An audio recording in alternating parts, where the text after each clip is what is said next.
Hi everyone. The Digital Master Test affected list every student would be knowing by now. It is engineering, commerce, finance, accounts, economics, business and management. These are the broad degrees which the APS team has already classified, but they have also classified certain degrees as unaffected list. So these students are not mandatorily looked to take up the DMAT exam. So let's understand what are those degrees. So if you go through the APS site, they have already updated an exhaustive list of affected previous degree fields. In that, if you see the engineering categories, they have listed almost 130 engineering specialization programs. So here you can find all the engineering programs like mechanical, aerospace, aeronautical, electrical, any engineering program which an Indian institution is giving, they have listed almost 130 degree specializations. And if you see, you have almost 41 business management related degrees which is classified as affected parts. So here if you see, the business management degrees would be business administration, business corporate secretaryships, or business management studies, international business management.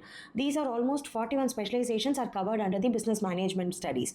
And if you see, there are almost 75 commerce, economics, finance and accounting related studies. So international finance, accountancy, accounting, all these specializations are already classified as affected list for the DMAT exam.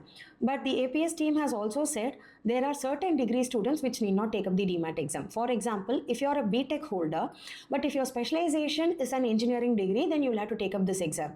For example, BTech mechanical engineering, BTech chemical engineering, BTech civil engineering students, these are kinds of engineering degrees will have to take up the exam. But if it is going to be computer or IT related fields, for example, BSc computer science, BSc cyber security, BSc data science, BSc artificial intelligence, or Bachelor of Computer Application students, these set of students need not take up the DMAT exam.